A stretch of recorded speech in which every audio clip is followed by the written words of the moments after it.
the idea that we would go, step by step through every book of the Bible. We're coming up on Leviticus. And Leviticus is where everybody loses interest in reading through the Bible. Okay. The book of Leviticus is in the Hebrew, they don't use the term Leviticus like we do. That mostly comes from Greek. But the word for their book is, the way they describe the same book, is it's the instruction to the priesthood.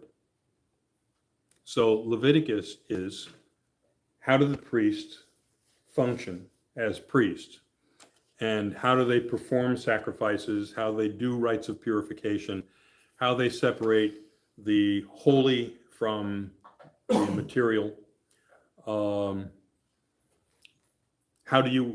We know what the laws are, then the question is, how do you enforce them? And that's part of Leviticus as well. There's very little in terms of what we've been going through Exodus, where you have a historical narrative. Okay, Leviticus, you have the 10 Commandments. Okay, now then the question is, what does the 10 Commandments mean? Okay, if it says don't commit adultery, what is the operational definition of adultery? And that's what Leviticus comes out with. And adultery includes complaints that we've had about different sexual activities. There are a whole host of, not just one, there are a whole host of sexual activities that are capital offenses. And so you see that in the book of Leviticus. So anyone who wants to point a finger at somebody else, you probably know somebody who deserves to be stoned to death under the book of Leviticus. Now, whether you've done that or not, we won't tell. But just want you to know that it has to do with the operation of the priesthood. A lot of these operations, well, the primary reason for the book of Leviticus was that, understand that this book was written by people who are in exile and who are anticipating coming back to Jerusalem. And they're coming back several generations after they've been displaced. So the question is, how do you reestablish the religion once you get back into Jerusalem? And so the book of Leviticus is a guidebook on how the priesthood is going to operate once they get back and start rebuilding something like a temple and start redoing the cult practices of Judaism that they had prior to the diaspora and the captivity. So it's a very tedious book. And as far as a Bible study goes, if you want to study Hebrew law and how Hebrew law was, not is, but how it was enforced in ancient times, then the book of Leviticus makes a wonderful study. If you skip over the book and you go to Deuteronomy, you start getting back on the track of the movement towards the promised land. There's an awful lot of legal issues that are resolved also in the book of Deuteronomy. So there are some parts that are, in some respects, tedious, and in other ways, very challenging about how do you interpret the laws that God has given. Okay. So anyway, I just leave it up to the class which way you want to go with this. We can do an entirely different book altogether if you'd like. If there's something that we could skip over to Joshua, or we can do a New Testament book if you like. But I'm going to leave it up to the class which way you want to go on further study. But if you want to keep the class focused and interested, Leviticus is probably not a good book to do that. Just saying. Of course, now if I was a rabbi, that would be the book I would want you to know. Okay, so. Is Leviticus something that you could summarize like in one class and just give an overview and then move Yes, on? I could do that. There are portions of Leviticus that have a historical kind of record, but it's a very small portion. Most of it has to do with, how do you identify leprosy and how do you diagnose diseases and, that kind of thing. So, which, in the New Testament was important because Jesus healed lepers and told them to go see the priest because that's who does the diagnosis, and that is part of the job description of being a priest, is that you are also a diagnostician for the community. You can tell whether or not food is fit to eat. The priest decides whether or not food is fit to eat. And that's one of the reasons why there are Levites all through Israel. Every tribe, every community is supposed to have a Levite, and the Levite does not farm.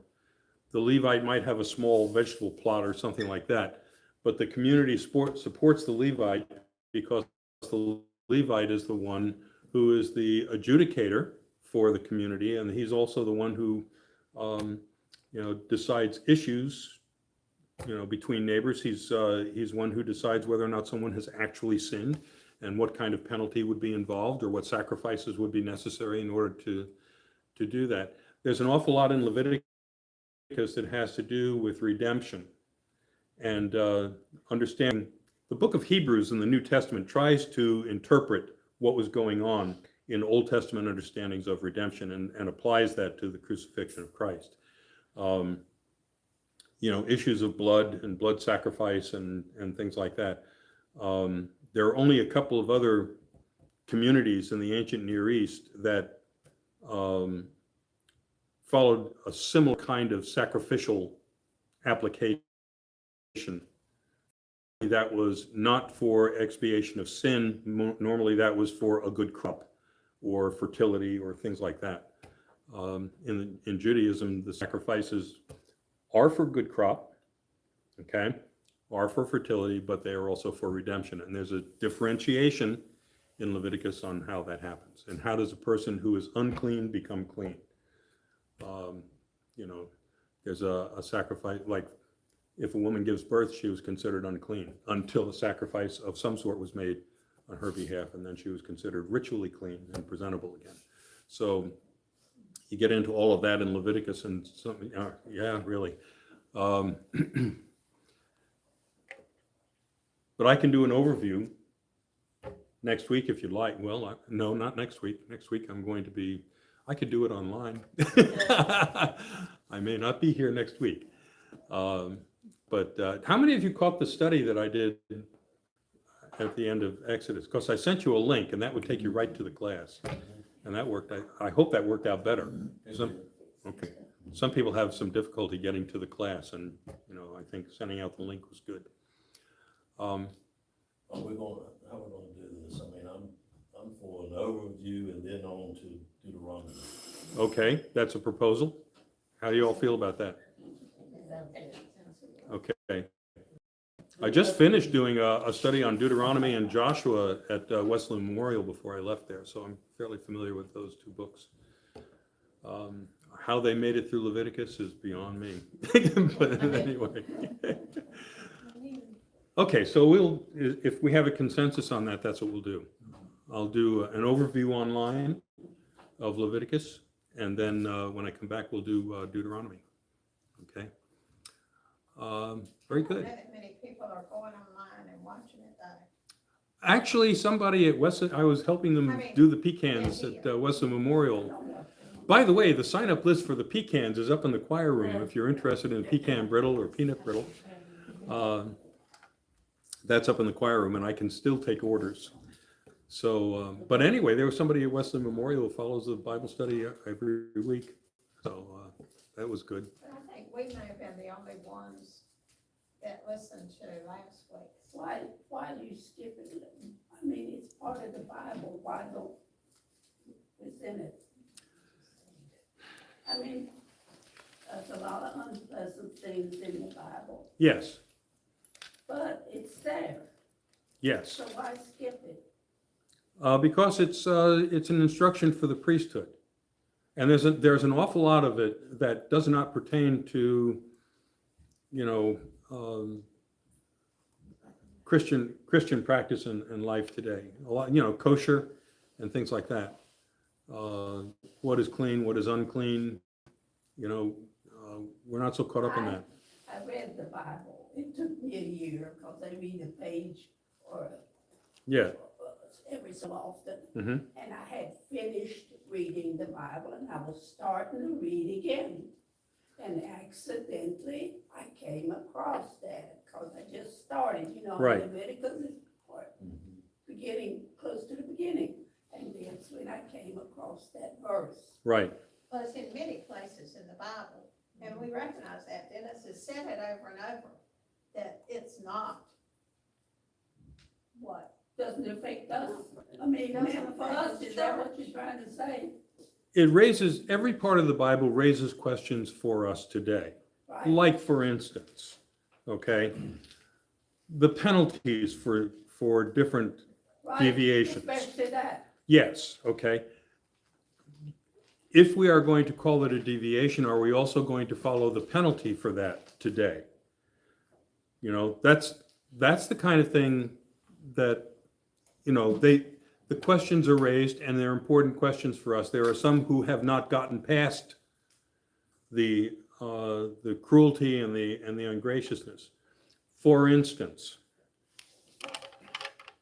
one of the things that we covered in Exodus, and we are going to be covering a lot in Deuteronomy and also especially in Joshua, okay, is this issue of genocide and mass murder.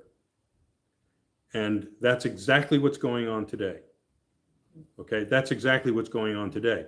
Now, can we exonerate our Jewish ancestors for committing genocide, thousands of years ago, and at the same time condemn what Hamas is doing in Israel today? And see, one of the things that we have done, I think, and we've done it in error, is that we have had a tendency, like for instance, the walls of Jericho. Joshua fought the Battle of Jericho, and the walls came tumbling down, and we sing about it and everything. And then the Israelites went in there and slaughtered every man, woman, and children in Jericho. They slaughtered them. Okay? So, okay, you see God dropping the walls, but then this whole slaughter is sanctioned ostensibly by that same God. And now we see a genocide taking place, not just a genocide, but atrocities beyond genocide taking place because people think that God has ordained it. Okay? And as far as I'm concerned, you can't exonerate the one and condemn the other. You just can't. Yeah. I've been looking at this from an historic. Every civilization has been guilty of this. Somewhere in their history, they've been guilty of this, ours included. Okay? Now, one of the things that you will find in the Declaration of Independence, one of the complaints against the king is that the king sponsored Native Americans to commit barbarous acts against settlers. And they did. Okay? When you read some of the things that the Iroquois were doing to settlers, it's horrific. It's absolutely horrific. What they were doing to prisoners of war is horrific. Yes, I know. But the thing is, our Native American population did that too. And the thing that we need to bear in mind is that they had a legitimate gripe. Okay? Their land was being taken. And we weren't paying for it. Okay? But once you resort to terrorism as a means of protest, it does not matter what your cause is or how just it is. You'll never convince anybody that you're worth having around. You just won't. When I was taking a course in Black church history at Duke, one of the studies that we had to look at and comment on was Nat Turner's Rebellion. And I don't know how familiar you are, but in the 1830s, there was a preacher in Southern Virginia whose name was Nat Turner. He was a slave. And, and he came to the point, because slavery was so horrific, he came to the point that he decided there would be a slave rebellion. And the idea was he would start somewhere in central Southern Virginia, and he would move east over to Hampton.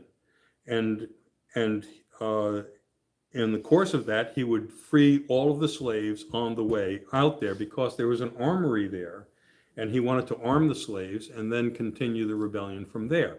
That was his objective, okay? And he thought that he would get sympathy. One of the reasons he felt like he might was that Nat Turner frequently was preaching in local churches, not black churches, okay? There was a shortage of preachers, and it was very common in Southern Virginia, Northern North Carolina, for a good slave preacher to fill the pulpit in these churches. And Nat Turner did that. He was preaching to white and black both, okay? And people encouraged black slaves to go to church and to be good Christians, okay? That was taking place in the 1830s. Southern Virginia, Northern North Carolina were considered to be comparatively benign to their slave population, if you can consider that, okay? What happened was that Nat Turner started freeing the slaves calling for the slaves to revolt at the plantations. And they did. They didn't just loot the plantations, they axed to death every man, woman, and child on that plantation, every white person on the plantation. And so the atrocities, the word of the atrocities began to go out. And where people were supportive, white and black really, were supportive of a slave rebellion, by the time they got anywhere close to Hampton, it was over for their cause. The offshoot of that was black people were no longer allowed in pulpits. Black people were no longer invited to church. The practices of slavery in Southern Virginia and Northern North Carolina became much more oppressive than they had been before. Okay? And there is a deep-seated racism that I believe persists to this day in that area as a result of Nat Turner's rebellion, because it's just an attitude that's been perpetrated and perpetuated down through the generations. And whether or not they know the origin or know the history of it or anything, that attitude has been promoted generation to generation in that area of the country, because I have preached up there and I know what those cultures are like. Okay? It's different. It's different. So once you start resorting to these kinds of tactics, whatever legitimate gripe you might have had, nobody cares. And that's what happened to Native American populations. It's one of the reasons why the policies against them were genocidal. And we moved them to separated reservations, you know. But it was because of the atrocities that were committed. And that's, it wasn't something that was new. This is the way Native Americans had been fighting each other in tribal wars for centuries before settlers ever showed up. So that was just a typical form of warfare in Native American cultures. They were pretty crude and brutal. Native Americans were really wrong. Yes, they absolutely were. Us. Yes. They were here. Yeah. It was their land. Yes, and we ma'am. took over. And I agree with you. The problem is that once you resort to terrorist brutality, you lose any moral high ground that you might have had. That's what's happened. And Hamas is losing the moral high ground I can't around the world. understand, even on here, why the Jews are God's chosen people. Jesus was a Jew, Yes, ma'am. but in the whole world, everybody dislikes the Jews, even here. Yes, Even ma'am. though we got a lot of them here. My grandmother used to say, You can take a Jew and put him on an island with a hot dog and he'll become a millionaire because they're blessed. Okay, if you want to know why people hate Jews, I can tell you why people hate Jews. Okay? It's not because Jews are bad people. The reason people hate Jews is because that's what their preachers have told them to do, and that's what the mullahs teach them to do. That's why people hate Jews. I know, but that's why people have hated Jews. It's because it came from either a Christian or an Islamic pulpit. Well, That's why. the Arabs, we all come from Abraham.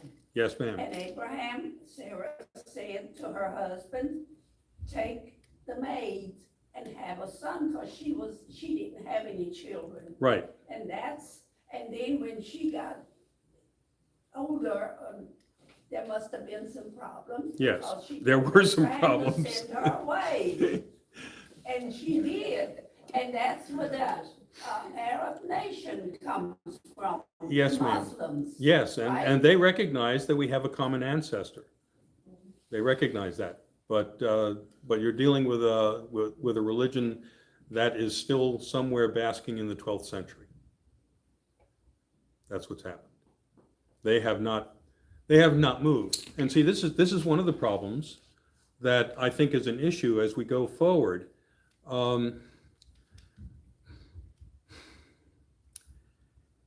Is what is your role in upholding the law of God? To What love is, yes, everybody, what is, what? To love everybody. Well, okay, that's Love fine. your neighbor as yourself. Okay, that's cool, okay. What about those people that have broken the laws in Leviticus? You know, how much are we supposed to love them? To what, Pray for our enemy. we pray for our enemies, yes, and those that despicably use us. You can love it, you have to accept it. Yes, You can love it. Love the person Pray that's that their hearts will be changed. right, well, you know, that's a very different mindset than what you find in the book of Leviticus. In the book of Leviticus, you break the law, you die. Okay? I read that. Yeah, So all of us would be dead. pretty much. You know, Next. pretty much. I mean, when you take it down, I mean, for a woman to dress as a man was as serious as a homosexual act. They won't marry. For anybody to cross-dress was as serious as a homosexual act. Okay?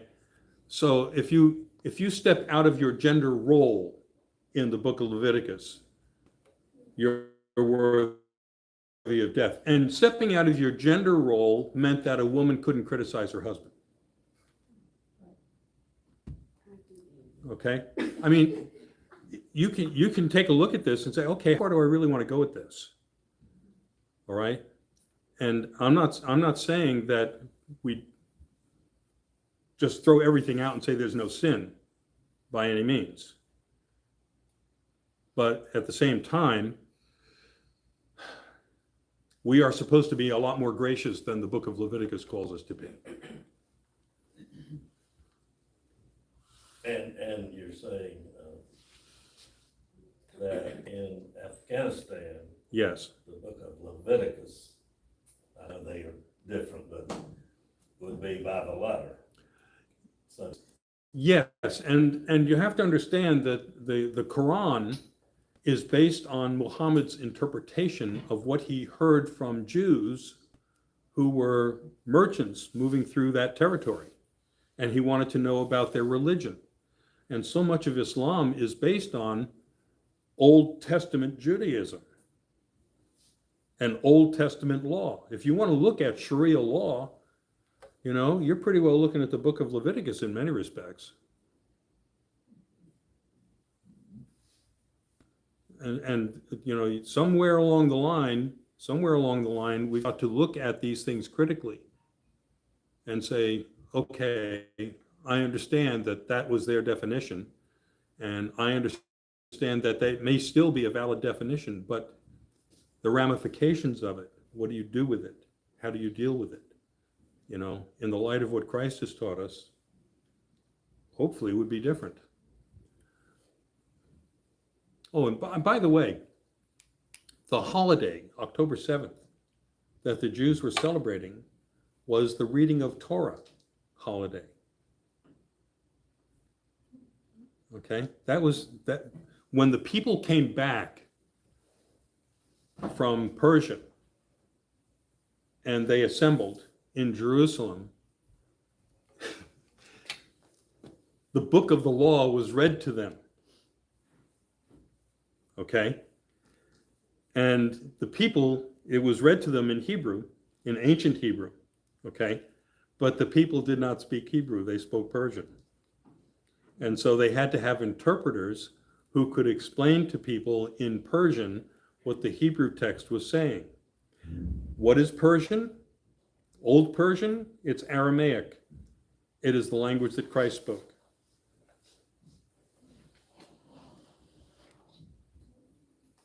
So, you know, anyway, it's just an aside in history, but the celebration that they had was the rereading of the law. And it's a celebration of Torah, it's a celebration of law. And that's the day that was chosen for Hamas to invade and to commit these atrocities. It is a joyous celebration. It is a really happy time. It is the happiest celebration in Judaism. That's the day that they chose. So, Think there can be any quick solution to this war that no. I think that's gonna last. The Israelis are going to be very efficient and they're going to be very thorough. Okay? It's stupid, in my opinion, it's stupid for a few guys to run in there and do this horrific act, knowing that there is, the Israelites, a whole lot more people that they can defend Don't- themselves and take care of them. If you have ever been to that part of the world, you will know that stupid is very often the way people think. It's just their culture. I mean, there's a lot about our culture that is stupid as well, okay? But when it comes to really down and dirty, violent kind of stupidity, all you got to do is visit that part of the world. And you That's realize one that, place. you I've been know, all over the this world, is- but that's one place I never got to. it is not abnormal there. Yeah, that is not abnormal. Where do you see this going? Well, what I'm seeing, what I think is going to happen is that Israel is going to go into Gaza. Yeah. Right now, they're doing it very, very well. They're sending, I think, special ops in to identify where the targets are, and they'll take them out ahead of time. And they have to identify, you know, areas that are not mined. They've shut down cell phones, so you can't set off the IEDs with a cell phone, which is great. But I think the northern terrorists are waiting for Israel to get bogged down in Gaza before they launch their major effort. That's what I believe will happen. Iran said they were gonna get into it, that's what they said on the news today. Well, They already are.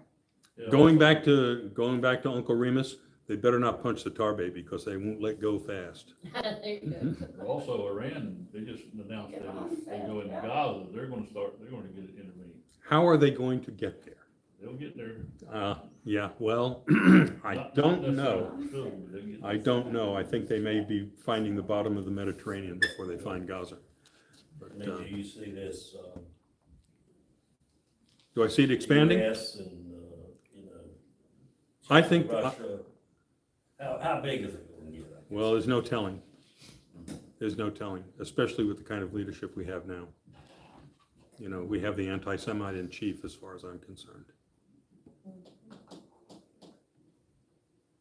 So, but we've got two carriers out there, two carrier groups. If we want to mess things up, we certainly can. Yep. Okay, then the question is, what carriers do we have out by Taiwan? So they're sending the people out of Gaza. No, they can't. Well, I thought they, No, Hamas is blocking them. Hamas is mining the routes and blocking the routes so that the people cannot escape. cannot get out. Right. But I mean, the Israelis have. Oh, they've opened a told corridor. them They have 3 corridors where you can go south, uh-huh. okay? There's So no they're opening at the going border. into Egypt. Yeah, Egypt isn't opening the border, so I don't know where they're going to go. But they can at least get out of the initial combat zone, which is going to be in the north. So, and Israel's Hamas providing, is not letting them out of Gaza. no, But they the ones that are bombing, because I've heard that some of the Israeli bombs went to where The the. Israel- no, actually what happened was there were no Israeli airstrikes in that sector. What you had was an IED going off that was blowing up Palestinians by Hamas as they tried to flee. That's what happened. That was not an Israeli airstrike. But the Arabs want the Jews to kill the civilians. Yes. That's why they won't let them out. That's correct. And then a bigger problem is you've got worldwide protests even in this country. Yeah, and I wonder how many of them just crossed our borders. So, you know, anyway, it's time for us to go, and thank you for being with us today. This has been a discussion anyway, but we'll pick it up. I'll do an overview of Leviticus online, and I'm trying to find a way to send out a link to the people who are watching us online, and then we'll pick it up in a couple of weeks with Deuteronomy. Okay, God bless you all. Thank you.